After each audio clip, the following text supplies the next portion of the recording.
Alright, so episode 2, I haven't really got that much to actually say about this one, to be honest, because this one's just kind of continuing the events of episode 1, so there's going to be some spoilers, basically, because, I have to talk, if I'm going to talk about episode 2, then obviously it follows on for episode 1, so yeah, for that.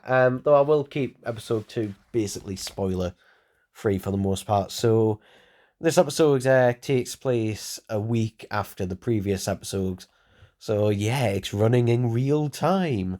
And this episode, interestingly, takes place on Halloween. Yeah.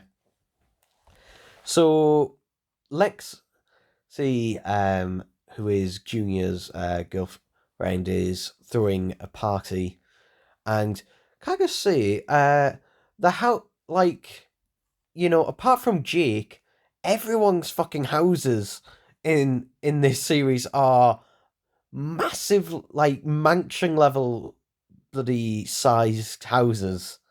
Like they are absolutely massive. Everyone, apart from Jake in this series is pretty well off. So yeah, so the whole sort of stick with this is that Chucky is trying to basically bait Jake into basically become a killer like him. Now, why he's doing this, I really don't know. But this episode, we do actually get the first mention in a long time. We actually get a mention of Glenn slash Glenda. So, yeah, this is the first mention we've ever had. Probably since Seed of Chucky, actually. I think, they haven't been mentioned since then. So, yeah, who knows? Maybe they might pop up at some point. But, yeah.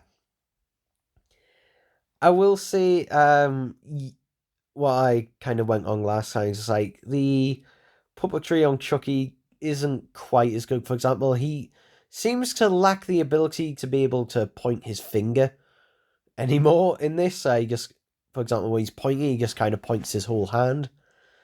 So, yeah, although the mouth movements and that do look slightly better, but they do seem a bit out of sync. Unfortunately, sometimes when Chucky is talking, his dialogue is slightly out of sync with his mouth movements.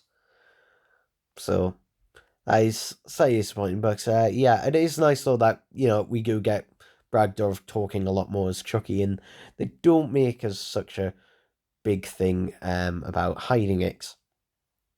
So it's like spoiler alert. So the caretaker or nanny character in Jake's aunts and uncle's house, Chucky kills. And for no reason, just because, it was so irresistible to him that he did it. And he denies this to Jake and just says, no, he only kills people who deserve it, which, of course, is bullshit. You also get a weird flashback at the start of this one where we see Chucky in 1965 as a kid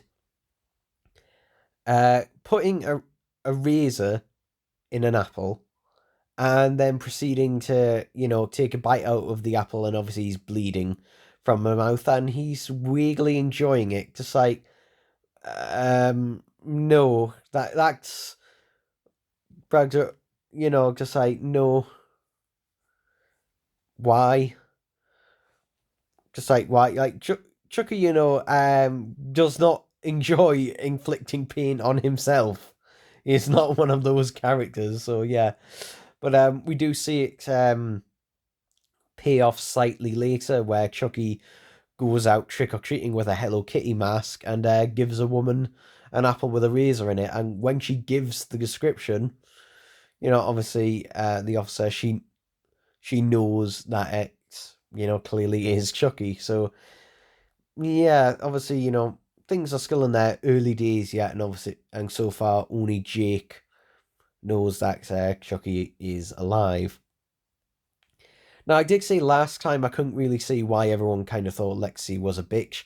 In this episode, I kind of do see why, because of the way she reacts. For example, at the Halloween party, she dresses up as Jake's dad as he was being, electrocuted, and just does a weird dance and takes the piss. just like, yeah, okay, now I can see. And her parents, they do the cliche thing of Lexi's parents, just like, oh, they only care about her sister, not her. Which, it's just like the week's gone. I don't know. Because the thing is, I think you're supposed to sympathize with her a bit, but the thing is, like, her parents were kind of right in that she doesn't really do anything. So like her sister has a clear talent, as an artist, and she basically does kind of fuck all. And yeah, I mean, in that circumstance, in that one circumstance, that I can see, where they're coming from.